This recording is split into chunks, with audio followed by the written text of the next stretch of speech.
Hi friends, welcome to my YouTube channel. ಯಾರೆಲ್ಲ ಹೊಸದಾಗಿ ನನ್ನ ಯೂಟ್ಯೂಬ್ ಚಾನಲ್ನ ನೋಡ್ತಾ ಇದ್ದೀರೋ ಸಬ್ಸ್ಕ್ರೈಬ್ ಮಾಡ್ಕೊಳ್ಳಿ, ಹಾಗೆ ಪಕ್ಕದಲ್ಲಿರೋ ಬೆಲ್ಲೈಕನ್ನ ಕ್ಲಿಕ್ ಮಾಡ್ಕೊಳ್ಳಿ. ಹಾಯ್ ಫ್ರೆಂಡ್ಸ್, ನಾನು ಇವತ್ತೊಂದು ಗುಡ್ ಈವ್ನಿಂಗ್ ಎಲ್ರಿಗೂ. ಇವತ್ತೊಂದು ನಾನು ಕಸ್ಟರ್ಡ್ ಮಾಡಿ ತೋರಿಸ್ತಾ ಇದ್ದೀನಿ. ನೋಡಿ, ಅರ್ಧಲ್ಲಿಟ್ಟು ನಂದಿನಿ ಹಾಲನ್ನ ಕುದಿಯೋದಕ್ಕೆ ಇಟ್ಕೊಂಡಿದ್ದೀನಿ. ಇವಾಗ ಕಸ್ಟರ್ಡ್ ಪೌಡರ್ ಹಾಕ್ಕೊತಿದ್ದೀನಿ. 3 ಚಮಚ ಹಾಕಿದ್ದೀನಿ. ಇವಾಗ ಇದನ್ನು ಹಾಕ್ಬಿಟ್ಟು ನಾನು ಮಿಕ್ಸ್ ಮಾಡ್ಕೊತೀನಿ. ಇವಾಗ ಸ್ವಲ್ಪನೇ ಹಾಕ್ಕೊಂಡು ಗಂಟಾಗದ ರೀತಿ ಈ ಥರ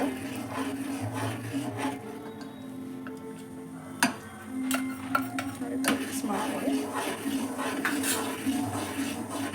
ಈ ಥರ ಬಿಡ್ದಿರಾನೆ ಚೆನ್ನಾಗಿ ಮಿಕ್ಸ್ ಮಾಡ್ತಾಯಿರಿ. ಗಟ್ಟಿ ಆಗ್ತಾಯಿದೆ ನೋಡಿ.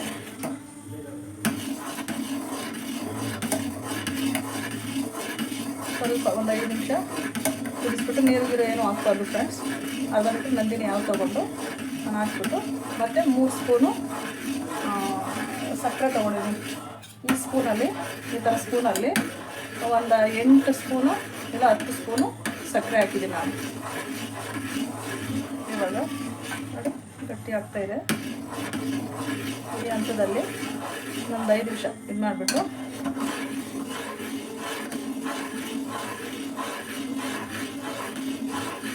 ಈ ಥರ ಗಟ್ಟಿ ಆಗ್ತಾಯಿದೆ. ಇವಾಗ ಈ ಹಂತದಲ್ಲಿ ಆಫ್ ಮಾಡಿಬಿಡ್ತೀನಿ ಸ್ಟವ್ನ. ಇದು ಫುಲ್ಲು ತಣ್ಣಗಾದ ನಂತರ ನಾನು ಫ್ರೂಟ್ಸ್ ಕೂಡ ಯಾವ್ಯಾವ ತೊಗೊಂಡಿದ್ದೀನಿ ಅಂತ ತೋರಿಸ್ತೀನಿ. ಇವಾಗ ಆಫ್ ಮಾಡ್ತಾಯಿದ್ದೀನಿ. ಇದು ಫುಲ್ ತಣ್ಣಗಾಗಲಿ ಫ್ರೆಂಡ್ಸ್. ನೋಡಿ ಫ್ರೆಂಡ್ಸ್, ಇವಾಗ ನಾನು ಆ್ಯಪಲ್ ತೊಗೊಂಡಿದ್ದೀನಿ. ಒಂದು ಆ್ಯಪಲ್ಲು ನಿಮ್ಗೆ ಎಷ್ಟು ಬೇಕು ಅಷ್ಟು ತೊಗೋಬೋದು. ಆ್ಯಪಲ್ಲು ಮತ್ತು ಬನಾನಾ ತೊಗೊಂಡಿದ್ದೀನಿ ಮತ್ತು ಪಪ್ಪಾಯ ತೊಗೊಂಡಿದ್ದೀನಿ. ನಿಮ್ಗೆ ಹಣ್ಣುಗಳು ಯಾವ್ಯಾವ್ದು ಬೇಕೋ ಅದನ್ನು ಹಾಕ್ಕೊಳ್ಬೋದು. ಇದನ್ನು ಇವಾಗ ಹಾಲು ತಣ್ಣಗಾದ ನಂತರ ಇದನ್ನು ಹಾಕ್ಬಿಟ್ಟು ನಾನು ತೋರಿಸ್ತೀನಿ. ನೋಡಿ ಫ್ರೆಂಡ್ಸ್, ಇವಾಗ ಫ್ರೂಟ್ಸ್ ಎಲ್ಲ ಹಾಕಿದ್ದೀನಿ. ಇವಾಗ ರೆಡಿಯಾಗಿದೆ ಕಸ್ಟರ್ಡು. ಇದೇ ರೀತಿ ನೀವು ಮಾಡಿ. ಟೊಮೆಟೊ ರೆಸಿಪಿ ಹೇಗಿತ್ತು ಅಂತ ಲೈಕ್ ಮಾಡಿ, ಶೇರ್ ಮಾಡಿ, ಸಬ್ಸ್ಕ್ರೈಬ್ ಮಾಡಿ. Thank you friends.